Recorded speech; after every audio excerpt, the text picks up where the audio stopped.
Bueno, te prometí un especialista y te lo voy a dar. Él es Marcelo Ramal, es economista y nos va a hablar de su opinión sobre las medidas de Milei. ¿Cómo te va, Marcelo? Simón te saluda. ¿Qué tal, Simón? ¿Cómo estás? Buenas tardes. Muy bien, muy buenas tardes. A ver, ¿cuál fue tu primera impresión, querido, con estas medidas? Bueno, a ver, lo que tenemos, si queremos colocar un concepto, un título, es una transferencia de ingresos, yo te diría histórica, del trabajo, es decir, de asalariados, jubilados, personas que reciben asistencia social, en favor del gran capital, a través, digamos, del propio Estado. Esta transferencia de ingresos del trabajo al capital tiene, por un lado, podríamos decir, dos manifestaciones o dos momentos. Uno, de hecho, ¿no es cierto? Es decir, de hecho, o podríamos decir, de prepo, que se consumó con la devaluación y la liberación de precios que operó, digamos, en los días más o menos anteriores y más o menos posteriores a la asunción de Milei, con la devaluación del 110% y los aumentos de precios absolutamente extraordinarios que tuvimos en el periodo posterior. Bueno, la previsión es que vamos a tener inflación de probablemente entre el 25 y el 30% en al menos 2 meses sucesivos. Y pensamos que en ese periodo no ha habido ningún aumento de salarios compensatorio, pues fíjate que ha habido en la historia de la Argentina planes de ajuste también muy severos que debutaron con un aumento general de salarios, con el objetivo no de compensar o de eliminar lo que podríamos llamar la confiscación de ingresos, sino al menos atenuarla. No, en este caso ni siquiera eso, es decir, que la mayoría de los argentinos el 1 de febrero del año 2024 van a cobrar lo mismo que cobraban el 1 de diciembre del 2023, o a lo mejor con algún reajuste menor de alguna cláusula paritaria, 10% de este tipo, pero después de haber tolerado un 60% de inflación. Y decime, esta devaluación, creo tener una respuesta después de tantas charlas con vos. ¿A quién beneficia? Bueno, la devaluación beneficia naturalmente a los exportadores, a los que van a percibir más pesos por lo que vayan a vender en el exterior, y luego desde el punto de vista del movimiento general de la deuda pública, bueno, para cierto tipo de colocaciones que tiene el Estado, lleva adelante una licuación.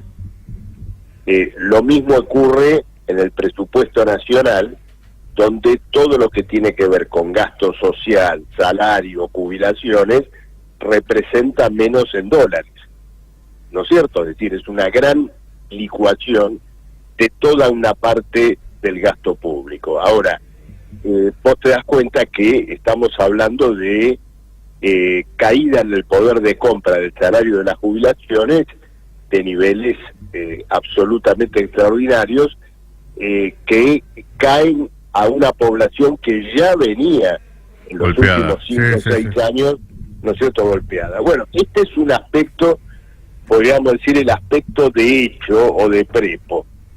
El otro aspecto de esta confiscación social, bueno, está metido en este decreto de necesidad y urgencia, por un lado, y en esta ley ómnibus que se presentó en el día de ayer, bueno, que plantea prácticamente cambios que yo te diría son históricos en la estructura financiera del Estado y del país.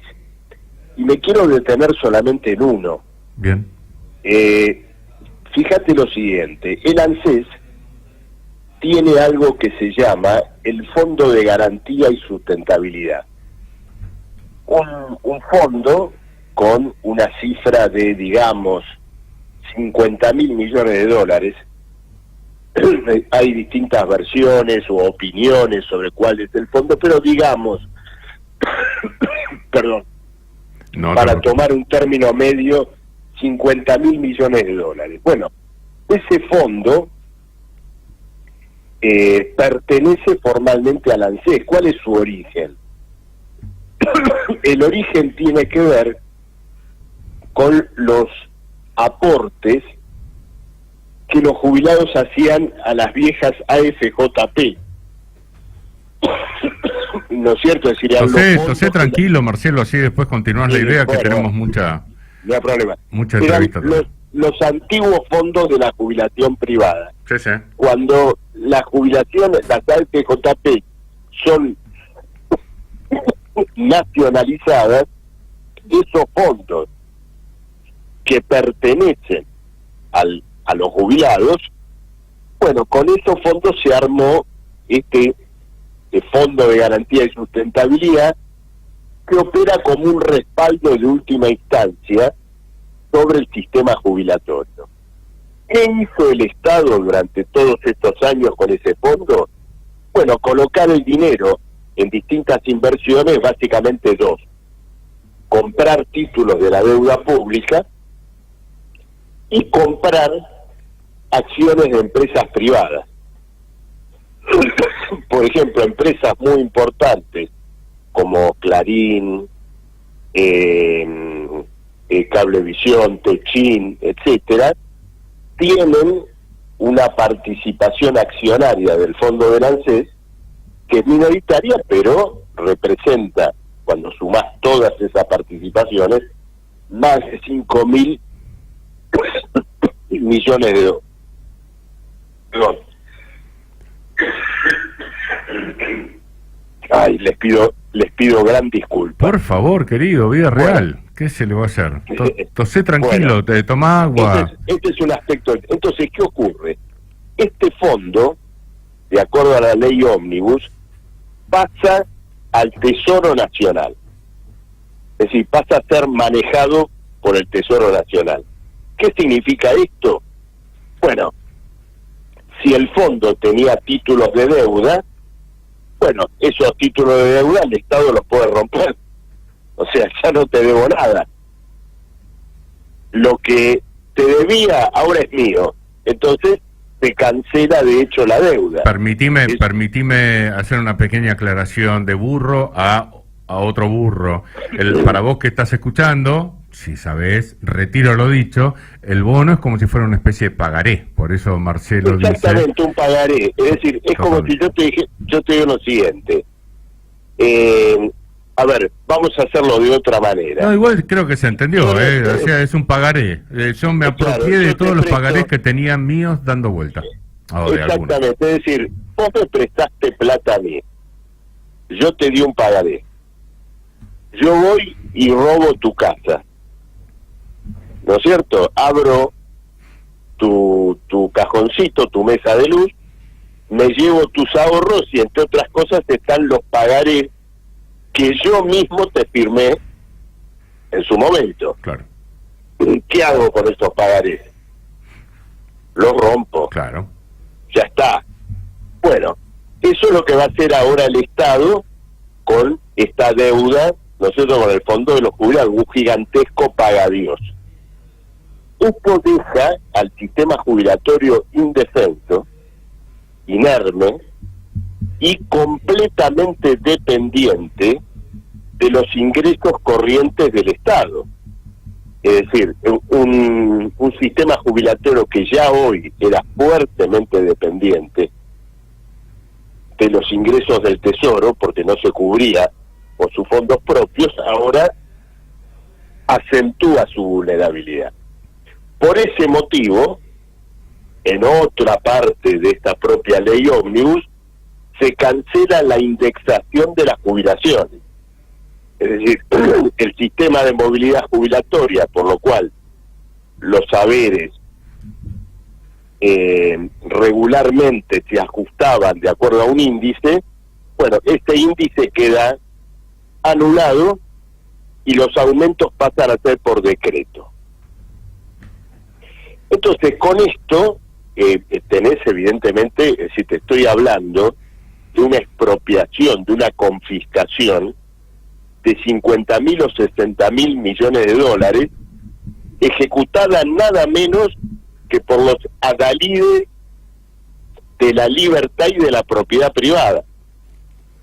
Es decir, el Estado libertario, entre comillas, se queda con los ahorros jubilatorios. Sí, cuando de hecho Milei había dicho que no iba a subir impuestos, que no iba a participar de esa manera. Sí, cada participación da la sensación, igual corregime, que me interesa hablar con vos justamente para que me enseñes, da la sensación de que si es para los poderosos, se participa, y si es para la gente rasa, no se participa, o se participa para destruirlos, ¿no? Lo de la ley de alquileres, bueno, igual contame vos. Bueno, y por supuesto, tenemos, digamos, esta situación. A esto tenemos que añadirle, por supuesto, que en el DNU, lisa y llanamente se deroga el derecho laboral en la Argentina. Es decir, desaparece el derecho del trabajo. Y por lo tanto el trabajador pasa a ser considerado un ente atomizado, individual. Los convenios colectivos por industria quedan supeditados a la aceptación de la patronal y del Poder Ejecutivo. La tercerización laboral pasa a adquirir, digamos, un estatus legal. Se amplían los periodos de prueba y virtualmente desaparece el derecho de huelga. Porque cuando se listan las famosas actividades esenciales o trascendentales, bueno, prácticamente todas las actividades económicas pasan a tener condicionado el derecho de huelga. Respecto de los aspectos institucionales o políticos que tenemos en juego, quiero simplemente recordar que esta propia ley ómnibus que se presentó ayer le otorga al presidente, al Poder Ejecutivo, bueno, la delegación completa de poderes del plano económico, fiscal, monetario, del comercio exterior, lo cual llevó a que un periodista del diario La Nación del día de hoy expresara de un modo, a mi juicio, brillante, una conclusión sobre qué es lo que le espera a esta ley ómnibus en su tratamiento del Congreso. Lo que dijo este periodista es que Milei le ha ofrecido al Congreso una llave para clausurarlo desde adentro.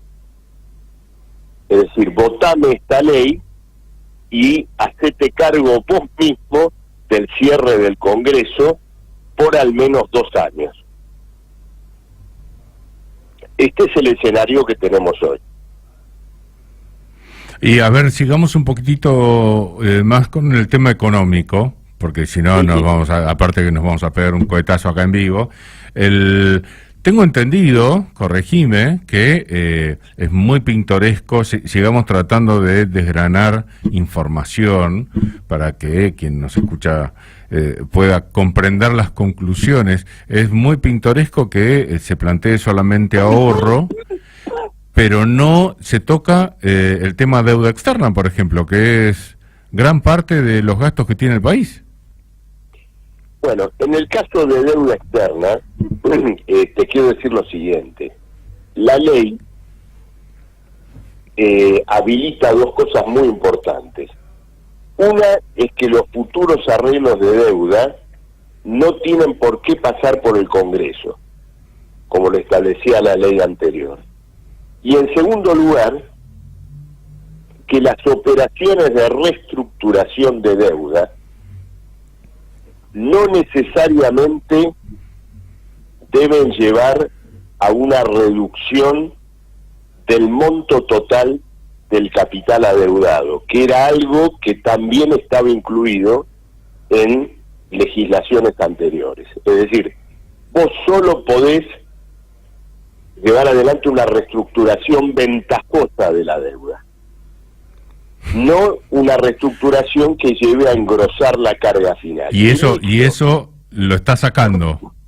Lo está sacando, adivinándose la intención de ir a una próxima reestructuración de deuda que probablemente sea más gravosa para la Argentina. Imagínate si las negociaciones que está llevando la Argentina, que han sido históricamente espantosas, fueron guiadas, por lo menos las últimas, fueron guiadas por este límite del que vos hablás. Imagínate si lo llegan a sacar. O sea, es directamente por supuesto, entregarnos a un mono loco, borracho y narcotizado. Vamos a encontrarnos con una situación, ¿no es cierto?, de más grave endeudamiento, y en todo esto hay un denominador común, que es el ministro de Economía, Luis Caputo, un hombre estrechamente ligado a los fondos financieros internacionales, que hoy ya están, te diría, con el tenedor y el cuchillo en la mano y la servilleta colocada, en primer lugar, para hacer ofertas de compra de las acciones que el ANSES tenía en empresas privadas y que ahora van a ir a la venta, y luego en estas operaciones de reestructuraciones de deuda que siempre dejan jugosas comisiones para los que intervienen en ellas. Olvídate, por izquierda y por derecha, me imagino. No tengo Así mucha es. prueba, pero tampoco tengo muchas sospechas, claramente. Olvídate. Y decime, bueno, a ver, alguna otra medida, me estás haciendo replantear el tema del suicidio, pero ¿alguna otra medida económica? No, bueno, creo que esto, digamos, expresa, digamos, los aspectos más importantes. El tema laboral, sin duda, tiene una gran trascendencia, y luego, bueno, la habilitación para las privatizaciones de empresas, ¿no es cierto?, de un modo completo, lo cual va a abarcar a YPF, va a abarcar a Aerolíneas Argentinas,